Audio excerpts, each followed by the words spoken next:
MBN 뉴스 8 오늘의 주요 뉴스입니다. 승객 198명을 태운 KTX 열차가 오늘 오전 강릉에서 탈선해 10여 명이 부상했습니다.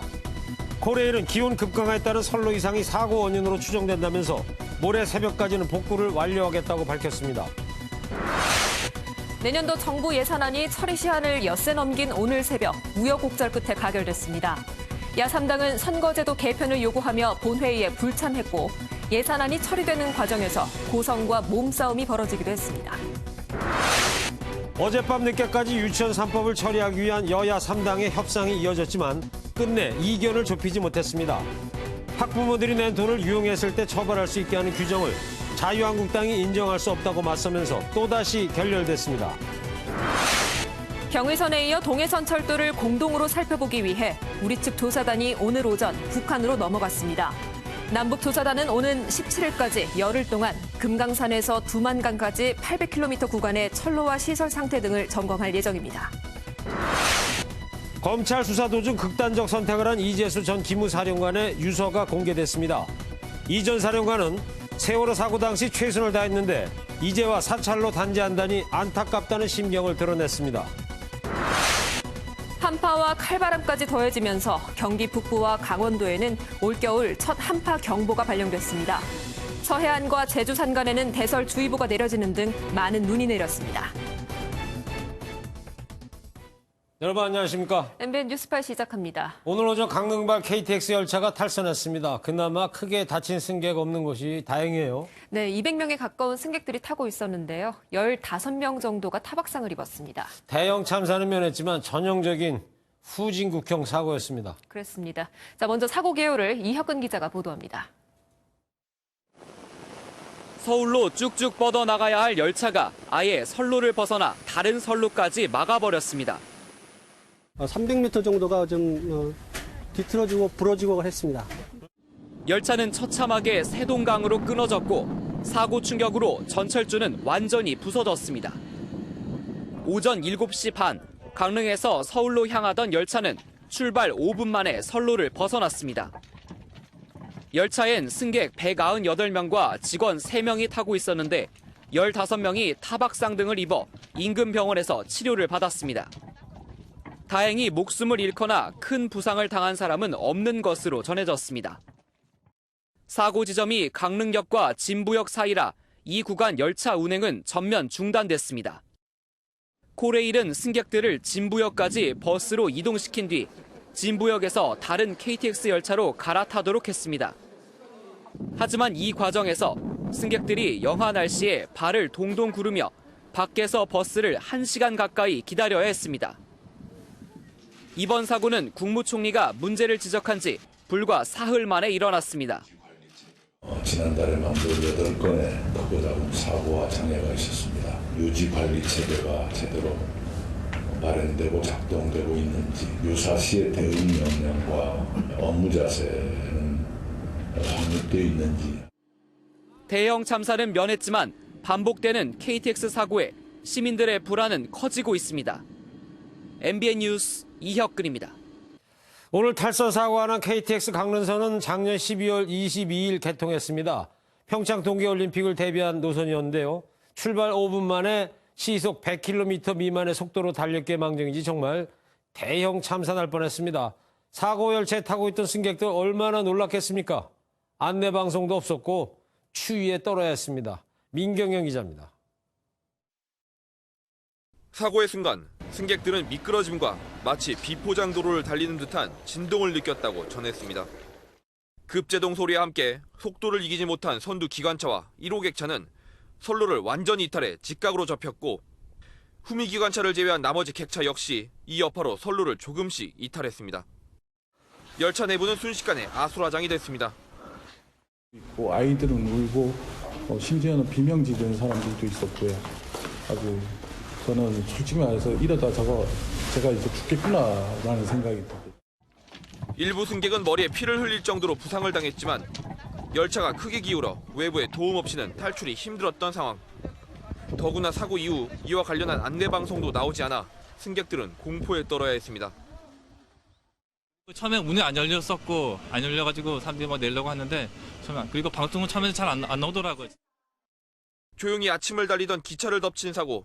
승객들은 물론 전 국민이 가슴을 쓸어내렸습니다. MBN 뉴스 민경영입니다. 어쨌든 최첨단 KTX의 후진국형 탈선 사고가 났습니다. 도대체 왜 이런 사고가 났는지 원인을 알아야겠는데요. 여러 가지가 원인으로 지목되고 있습니다. 선로 전환기 주변에 선로 이상이다. 아니다. 강추위로 생긴 것이다. 이렇게 추측만 난무할 뿐인데 강추위로 사고가 났다? 그러면 시베리아 횡단 열차는 어떻게 다니고 있는지 모르겠습니다. 심우영 기자입니다. KTX 강릉선과 영동선이 나뉘는 분기점에는 분기기와 선로 전환기 등 열차의 선로를 바꿔주는 장치가 설치되어 있습니다. 통과 열차가 영동선 방향인지 서울 방향인지에 따라서 선로를 자동으로 해당 방향으로 붙여주는 장치인데 전문가들은 선로가 완전히 붙지 않은 상태에서 열차의 하중으로 선로가 깨진 것으로 추정하고 있습니다. 선로가 제대로 붙지 않으면 열차는 선로가 끊긴 것과 마찬가지 상태가 되면서 탈선했다는 겁니다. 코레일 측은 갑자기 추워진 날씨 탓에 선로에 이상이 생긴 것으로 보고 있습니다. 기온의 급강하에 따른 선로상의 문제들이 있을 수 있지 않을까라는 추정은 할 수 있겠지만 지금으로서는 사고 원인에 대해서 계속 파악 중이고 위원회 등 국토부와 함께 사고 원인을 조사 분석해야지. 여러 추측이 나오는 가운데 국토부는 철도안전감독관 등을 급파해 정확한 사고 원인을 조사하고 있습니다. MBN 뉴스 심호영입니다. 네, 오늘 강릉 KTX 탈선 소식 보도를 통해서 보셨습니다만 이거 앞으로 겁나서 KTX 타겠느냐 이런 목소리까지 나오고 있습니다. 잇따르는 코레일 사고 원인과 대책 경제부 정주영 기자와 함께 뉴스 추적해 보도록 하겠습니다. 자, 정주영 기자. 오늘 근데 KTX 탈선에 앞서서 대구에서도 뭐 사고가 있었다면서요? 그렇습니다. 네, 그 KTX 탈선 사고가 나기 45분 전에 그 오전 6시 50분에 대구역에서도 사고가 났었고요. 그래요? 그 열차가 그 고장으로 선로에 30분 넘게 멈춰서 승객들이 큰 불편을 겪었습니다. 그럼 사고 많이 나네요. 그렇습니다. 또 다른 사고는 또 어떤 것들이 있었어요? 예, 제가 최근 코레일에서 얼마나 많은 사고가 났는지 이렇게 표를 준비해 봤는데요. 예. 그 지난달 19일 새벽 그 서울역에서 들어오던 KTX가 그 선로 보수 작업하던 그 굴착기 측면을 들이받아서 작업자 3명이 다쳤습니다. 네. 이게 시작이고요. KTX 열차가 고장이 나서 운행이 지연된 사례는 너무 많고 그 지하철 분당선이 고장으로 멈춰서기도 했습니다. 퇴근 시간에 했었다 그랬죠. 네, 그 호남선 하남역 인근에서 선로 도색 작업을 준비하던 66살 김모 씨가 달리던 새마로의 열차에 치여서 이 숨진 사고도 있었고요. 네. 보시다시피 이 사고 일지를 한 장에 담기조차 좀 어려웠는데요. 네. 정리하면 최근 20일 동안에 모두 10건입니다. 그래요. 너무 빈발하고 있습니다. 그래서 지금 뭐 최근 담당 장관은 물론이고 이낙연 총리까지 나서가지고 코레일 사고를 지적을 했는데 사고가 오늘 또 났어요. 2건이나. 코레일 지금 분위기가 뭐 초상집일 것 같긴 한데 어떻습니까? 예, 그렇습니다. 뭐 지난달 23일에 그 코레일이 긴급 안전대책 회의를 열어서 그 비상 안전 경영을 선포했지만 공교롭게도 바로 다음 날 광명역에서 이 KTX가 말썽을 일으켰고요. 네. 그 오영식 코레일 사장은 28일 국회에 나와서 사과를 했지만 기자들 사이에선 억지 사과다 이런 말도 나왔습니다. 29일에는 김현미 국토교통부 장관이 산하 기관장들을 그 불러 모은 자리에서 그 있을 수 없는 일이라면서 이렇게 오 사장을 강하게 질책을 했고요. 네. 급기야 이낙연 국무총리까지 나서서 그 지난 5일에 코레일 본사를 직접 찾아 재발을 막아라 이렇게 지시를 했는데 불과 사흘 만에 또 사고가 났습니다. 네. 뭐 장관, 총리 이렇게 따가운 질책 릴레이가 이어졌지만 결국 추가 사고를 막지는 못했습니다. 네. 그건 그렇고 이렇게 최근 코레일에서 사고가 빈발하는 이유 뭐라고 분석이 됩니까? 뭐 전문가들은 두 가지를 꼽는데요. 결과적으로 말씀드리면 돈도 없고 예. 사람도 없기 때문입니다. 그 먼저 코레일의 그 선로 시설물, 그러니까 열차가 다니는 이 기찻길이 얼마나 길이가 되는지 준비를 해왔는데요. 네. 보시다시피 2016년에 9,000km를 넘어서서 이제 9,364까지 올라왔습니다. 예. 꾸준하게 늘어나고 있죠. 매년 늘어나고 있군요. 선로 길이가. 그렇습니다. 이렇게 기찻길은 늘어나고 있는데 문제는 거꾸로 이 안전을 담당하는 그 보수 인력은 계속 정원에 모자라다는 겁니다. 네. 2015년을 보면 그 차량 유지 보수 분야의 정비 인력이 38명이 부족했는데 지난해에는 정원보다 무려 205명이나 모자라죠. 네. 정비 인력 예산도 최근 2년 사이에 100억 원 가까이 줄었습니다. 이 코레일의 누적 적자가 지금 15조 원으로 알려지고 있는데요. 네. 결국 인력과 예산 절감의 압박이 이런 사고로 이어지고 있다. 이런 네. 분석입니다. 근데 오영식 코레일 사장이 이제 지휘관인데 오 사장이 이쪽에 이제 철도 비전문가라서 이 사고가 빈발하는 거 아니냐 뭐 이런 지적도 있던데요. 예, 일각에서 그런 목소리도 나오고 있습니다. 하지만 코레일은 지난 2월에 그 오 사장이 취임한 이후에 철도 사고는 예년보다 뭐 8.3% 줄었다 이런 입장입니다. 아시다시피 네. 오 사장은 삼선 국회의원 출신인데요. 그 국회 국정감사에서는 낙하산 논란이 여러 차례 언급된 바 있습니다. 그 바른미래당은 오 사장을 낙하산 인사의 전형이라면서 철도 관련 업무에 종사했던 경험이 전혀 없다고 비판한 바 있습니다. 자, KTX가 뭐 최고 속력으로 달리면 뭐 250km 이상 달리긴 합니다만 오늘 사고는 시속 100km 미만에서 사고 났단 말이에요. 근데 안전벨트가 좀 있었으면 15명 정도 부상도 더 최소화할 수 있지 않았을까 이런 생각이 드는데 왜 열차에는 안전벨트가 없는 거예요? 고속버스나 항공기 타보시면 꼭 이렇게 좌석마다 안전벨트가 다 있는데 있죠. 열차에선 보신 적이 없죠. 사실 예.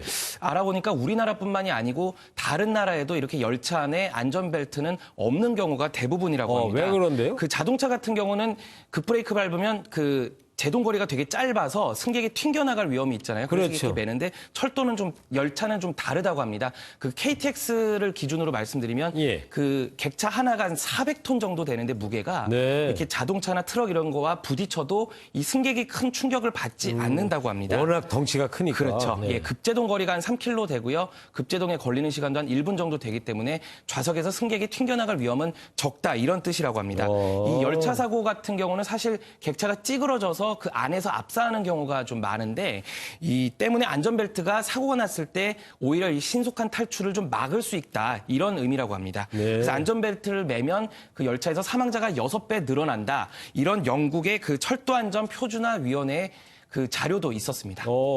만약에 고속 주행 중에 오늘 탈선 사고가 났다면 더 끔찍한 사고로 이어질 뻔했는데요. 이나마 좀 다행이다 생각을 해야 될 것 같고 124년 한국 철도 역사에 더 큰 오점을 남기지 않도록 승객들이 마음 놓고 열차 탈 수 있도록 후속 조치가 빨리 이루어지길 바라봅니다. 정주영 기자였습니다. 감사합니다. 네, 지금부터는 예산안 관련 소식입니다. 내년도 정부 예산안이 법정 처리 시한을 엿새 넘긴 오늘 새벽 4시 반쯤에 국회를 통과했습니다. 선거구제 개편을 요구하는 야3당의 항의가 이어졌고 몸싸움과 고성 속에 가까스로 처리됐는데 먼저 오늘 새벽 국회 상황을 이동석 기자가 정리했습니다. 국회 선진화법 이후 모습을 감췄던 고성과 몸싸움이 또다시 등장했습니다. 이런 쌍날치기 국회는 역사에 없었습니다. 이게 뭐 하는 겁니까 지금?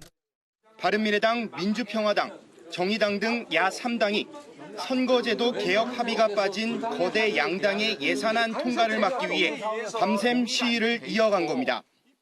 아니 대한민국 국회가 그러나 구위원장으로서 엿장수 맘대로 운영되는 국회가 아닙니다. 맞습니다. 야3당 의원들의 항의는 거친 몸싸움으로까지 이어졌습니다. 여성주위원장님 문 좀 열어주세요. 최경환 의원입니다. 문 좀 열어주세요. 어수선한 분위기 속에 법정 처리 시한을 엿새나 넘긴 469조 원 규모의 예산안이 가까스로 통과했습니다. 찬성 168인, 반대 29인, 기권 15인으로서 2019년도 예산안에 대한 수정안은 가결되었음을 선포합니다. 두 거대 양당이 예산안을 강행 처리한 가운데 선거제도 개혁을 요구하는 야3당의 반발은 더욱 거세질 것으로 보여 향후 정국은 급냉할 것으로 보입니다. MBN 뉴스 이동석입니다. 그럼 법정 처리 시한을 엿새나 넘긴 예산안이 무엇이 달라졌는지 지금부터 속속들이 살펴보겠습니다. 우선 일자리와 남북 경협 예산 등은 5조 2천억 원이 줄었고요. SOC 예산 등이 4조 3천억 원이 늘었습니다. 대표적으로 삭감된 예산을 보면 졸업 후 구직 활동을 돕는 청년 구직 활동 지원금과 중소기업 채용 장려를 위한 청년 추가 고용 장려금 등인데 이렇게 삭감된 예산은 도로와 철도 등 SOC 예산에 더해졌습니다. 살펴보면 서해선 복선전철에 3,600억 원이, 그리고 도담 영천 복선전철에는 1,000억 원, 안성 구리고속도로 건설에는 600억 원이 증액됐습니다. 이에 앞서 다주택자 과세를 강화하는 종부세를 비롯해서 예산 부수 법안도 처리가 됐고요. 음주운전 처벌을 강화한 윤창호법과 여성폭력방지기본법, 아동수당 지급 범위 확대 법안 등도 국회 문턱을 넘었습니다. 하지만 유치원 3법은 처리가 끝내 무산됐습니다. 학부모들이 낸 돈을 얼마나 엄격하게 감시할지, 그리고 처벌을 할지 말지를 놓고 민주당과 한국당이 한 발짝도 물러서지 않았는데 이 내용은 이동화 기자가 자세하게 전해드리겠습니다. 유치원 3법을 놓고 민주당과 한국당, 바른미래당 간사의 합의도 무용지물이었습니다. 국가지원금과 학부모가 낸 돈을 하나의 회계로 관리하고 처벌 조항을 만들되 실제 적용을 유예하는 중재안이 마련됐지만 한국당 의원들은 끝까지 반발했습니다. 처벌은 고사하고 회계를 통합하는 것조차 받아들일 수 없다는 원론적인 주장도 다시 등장했습니다. 정부 돈하고 다른 성격의 돈이잖아요. 이 부분을 형사처벌을 한다는 게 선뜻 동의하기 어려운 부분입니다. 민주당은 황당하다는 반응입니다. 간사 간에는 서로 계속 협의가 되는데 지금 자한당의 간사는 법안 소위에 안 들어와 있어요. 그러다 보니까는 생각의 차이까지 발생하게 되니까. 이번 정기국회 내 통과를 약속했던 여야 원내대표 간 합의가 깨지면서 유치원 3법 처리는 다시 안개 속으로 빠져들었습니다. 당장 오는 12일 한국당 원내대표가 바뀌면서 새 지도부의 입장 역시 중요한 변수로 작용할 전망입니다. 새로 원내대표 된 분이 이게 이제 민주당하고 협상을 해서 법안처리를 위한 임시국회를 소집할 것인지 여부는 판단을 이제 해야 되겠죠. 유치원 3법 연내 처리가 불투명한 가운데 피해는 학부모와 우리 아이들에게 고스란히 돌아갈 것이라는 우려가 커지고 있습니다. MBN 뉴스 이동화입니다. 이렇게 지각 통과한 예산안엔 국회의원 세비를 올리는 안이 포함됐습니다. 애초 연 2천만 원을 올렸다는 소식에 큰 반발이 있었지만 이는 잘못 전해진 것이었고요. 실제로는 180만 원 정도가 늘었다고 하는데 이마저도 아깝다는 비난 계속해서 이어지고 있습니다. 박호근 기자입니다. 국회의원이 1년에 받는 보수, 이른바 세비는 수당과 활동비를 합쳐 1억 5천만 원 정도 됩니다. 국회는 내년도 예산안을 통과시키며 국회의원 수당도 1.8% 인상했습니다. 공무원 보수 증가율을 그대로 적용했는데 이에 따라 국회의원들은 연간 182만 원을 더 받게 됩니다. 반면 활동비는 연 4,704만 원으로 동결시켰습니다. 하지만 한때 국회의원 세비가 2천만 원가량 오른다는 소식이 잘못 전해지면서 비판의 목소리가 이어졌습니다. 국회가 사실이 아니라고 해명했지만 청와대 국민청원 게시판에는 국회의원 세비 인상을 반대하는 청원글 수백 개가 올라왔습니다. 최저임금 시급을 10,000원으로 올리면 나라가 망한다더니 본인들 임금은 소리 없이 올리느냐며 강하게 비판했고 국회의원 세비도 최저임금을 적용하자거나 봉사 명예직으로 해야 한다는 주장까지 나왔습니다. 현실의 정치를 좀 잘해줬으면 좋겠다.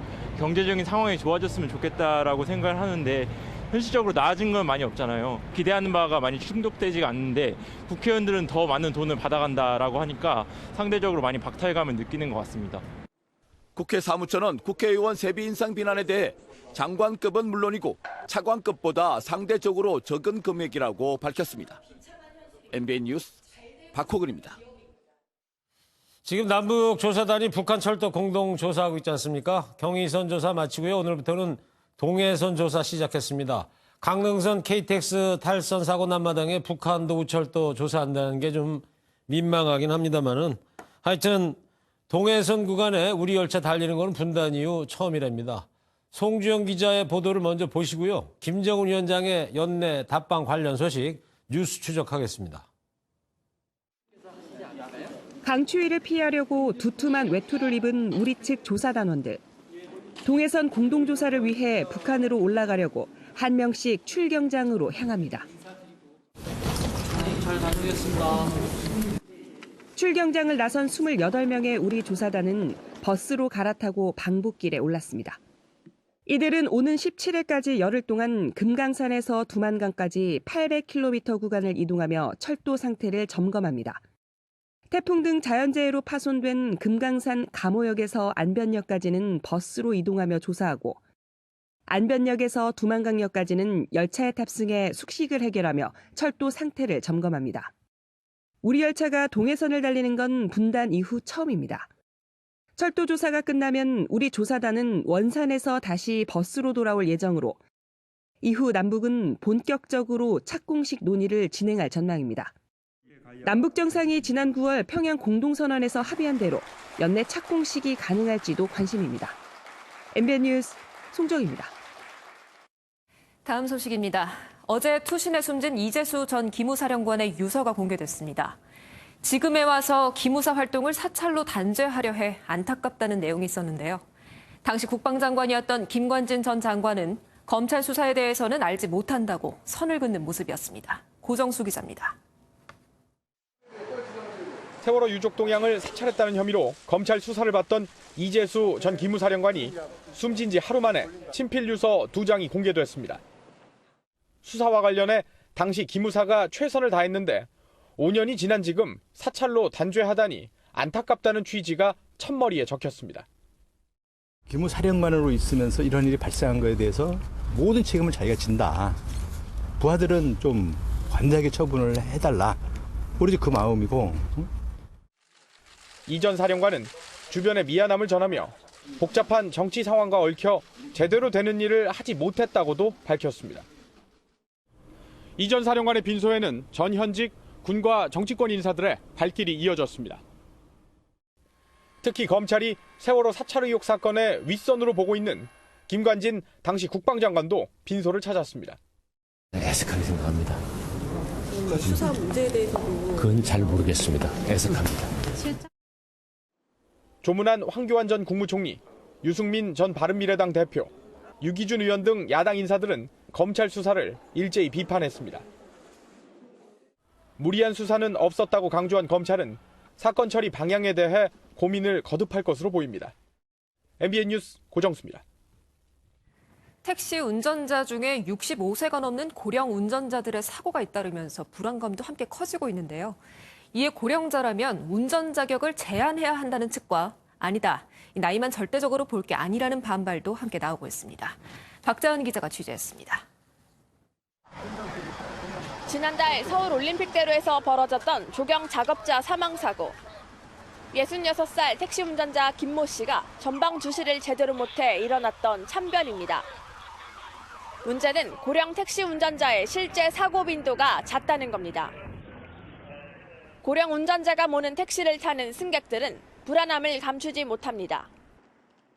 귀나 시야가 잘 안 보이실 수도 있는데 시민들한테는 좀 피해가 갈 수도 있지 않을까 하는 생각. 건강이 갑자기 안 좋으셔서 막 쓰러진다거나 막 그럴 수 있는데 뭐. 이렇다 보니 택시 운전자의 나이를 제한해야 한다는 목소리도 커지고 있지만 고령 운전자가 전체의 30%에 이르고 있어 손을 대기는 쉽지 않습니다. 전국에서 65세가 넘는, 그러니까 노인 택시 운전자는 7만여 명이나 됩니다. 이 중 7, 80대가 2만여 명, 90세 넘게는 200여 명까지 있습니다. 일부 모범 운전자들은 개별 신체 상태를 봐야지 나이로 일괄 제한하는 건 맞지 않다며 반발합니다. 체질에 따라서 젊든 나이가 많든 간에 사고 날 만한 이유기 때문에 나는 것이지 절대적으로 그거는 나이에만 기준해서는 안 된다. 전문가들은 택시 운전도 직업인 만큼 자격 검정이 필요하되 유연하게 하는 방법을 제안합니다. 일괄적으로 이제 특정 연령 이상이라고 해서 무조건적으로 제한한다기보다는 뭐 신체적 능력이라든가 인지 능력 이런 부분들을 다양하게 검토를 해서 조금은 더 탄력적인 대응 방안을 마련하는. 매일 수백만 승객이 이용하는 택시. 승객 안전을 보장하기 위해선 운전자에 대한 보다 체계적인 자격 검정이 필요하다는 목소리가 나오고 있습니다. MBN 뉴스 박지한입니다.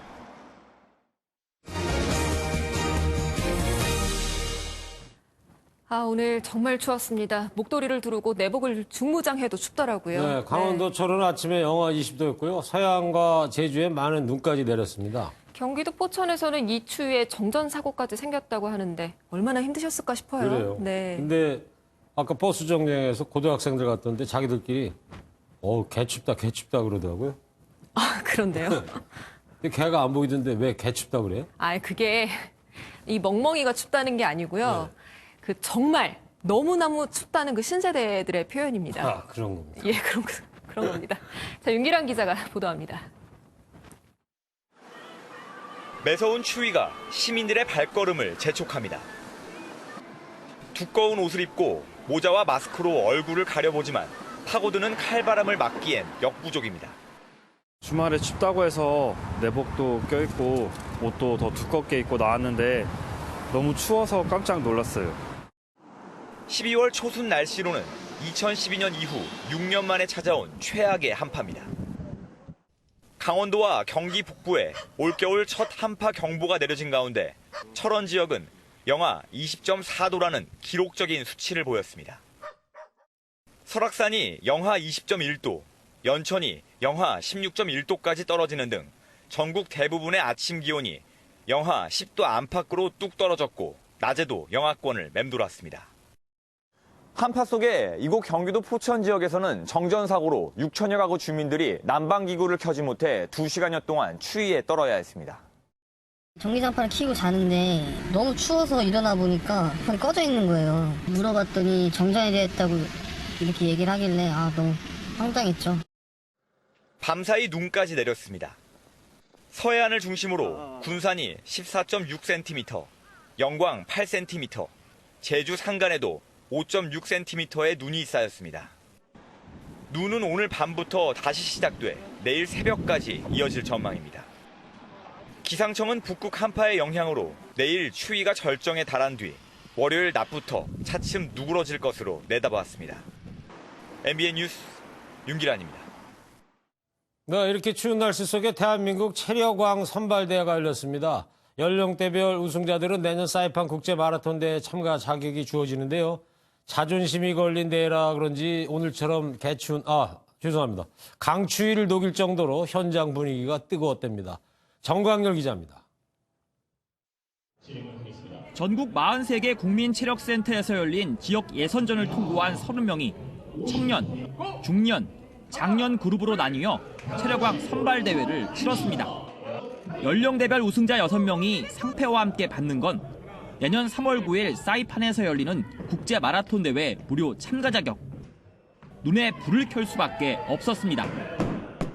근지구력을 알아보는 윗몸 일으키기, 순발력을 점검하는 멀리뛰기, 심폐기능을 확인하는 20m 왕복 달리기. 5번째 출전했는데 그동안 3위만 2번 하고 우승한 적이 없거든요. 그래서 최선을 다해서 기쁩니다. 대한민국 상위 5% 안에 드는 체력의 달인들만 참가했던 만큼 6개 종목으로 나눠 열린 2시간 반의 순위 결정전 내내 불꽃 튀는 자존심 대결이 펼쳐졌습니다. 솔직히 자신이 있었거든요, 되게. 근데 나와 보니까 그 중년부, 장년부 분들도 너무 잘하시고 이렇게 운동 열심히 하시는 분들이 많구나 하고 좀 많이 느꼈습니다. 체력왕 선발대회를 주최한 국민체육진흥공단은 내년에도 다양한 체력 관련 이벤트를 통해 건강한 대한민국 만들기에 힘쓸 계획입니다. MBN 뉴스 전광열입니다. 유류세 인상 문제로 촉발된 프랑스의 노란조끼 시위가 현지 시각으로 오늘 최대 규모로 열립니다. 파리의 주요 관광지와 상점은 일찌감치 폐쇄됐고요. 시위 중에 심각한 폭력 사태가 벌어질 것이라는 우려도 나오고 있는데 이에 프랑스 정부는 장갑차까지 투입하기로 했습니다. 구경호 기자입니다. 이번 노란조끼 시위가 최대 규모가 될 것이란 첩보를 입수한 프랑스 당국. 이전 집회 때보다 경찰 인력을 3배 늘린 9만 명을 투입하고 12년 만에 장갑차를 도심에 배치했습니다. 파리 샹젤리제 거리 인근엔 바리케이드가 설치됐고 30개의 지하철역과 주요 백화점, 상점, 일부 방송국은 폐쇄됐습니다. 날벼락을 맞은 여행객들은 발만 동동 구르고 있습니다. It's difficult. We are a little bit scared. We are a little bit scared, and we don't know how to deal with this. 어제 시위대 대표단의 요구사항을 들었지만 딱히 해결책을 제시하지 못한 당국은 반정부 시위에 강력히 대응한다는 방침입니다. Nous continuerons à interpeller, à traduire en justice toute personne prise en flagrant délit de violence ou de dégradation. Nous continuerons à faire preuve. 며칠째 대중의 모습을 드러내지 않는 마크롱 대통령은 지지율이 18%까지 떨어졌습니다. 불통 행보로 불신임 투표까지 거론되는 가운데 마크롱 대통령은 다음 주 초 성명을 발표할 것으로 알려졌습니다. MBN 뉴스 구경호입니다. 프란치스코 교황의 내년 해외 방문 일정에 북한이 포함되어 있지 않다고 미국의 소리방송이 교황청 관계자를 인용해 보도했습니다. 보도에 따르면 교황청 관계자는 2019년에 프란치스코 교황의 방북이 성사되지 않을 것으로 본다며 이미 해외 순방 일정이 꽉 차 있고 모두 북한보다 방문이 쉬운 나라들이라고 말했습니다. 겨울의 시작과 함께 강력한 한파가 찾아왔습니다. 영하 10도 안팎의 추위 때문에 바깥 활동하기 어려우셨을 텐데요. 휴일인 내일은 오늘보다도 더 춥겠습니다. 중부와 경북지방을 중심으로 한파특보가 발효 중이고요. 내일 아침 철원이 영하 17도, 파주가 영하 16도로 오늘보다 2, 3도가량 더 낮겠습니다. 그 밖에 서울을 비롯한 곳곳에서도 영하 10도 안팎까지 뚝 떨어지겠습니다. 이번 한파가 언제쯤 누그러질지 궁금하실 텐데요. 내일 낮에도 서울 기준으로 0도에 머물며 종일 춥겠습니다. 월요일 아침에도 영하 6도까지 내려가겠고요. 월요일 낮이 되어서야 영상권을 회복하면서 평년 수준과 비슷해지겠습니다. 새벽까지 호남 서해안에는 또다시 눈이 내리겠습니다. 전북 서해안은 2에서 5cm로 양이 적지는 않겠습니다. 내일 중부지방 바람이 강하게 불어 몸으로 느끼는 추위는 더 심하겠습니다. 서울의 아침 기온 영하 12도지만 체감온도는 영하 17도까지 내려가겠습니다. 남부지방 전주의 아침 기온 영하 6도, 대구가 영하 7도가 되겠습니다.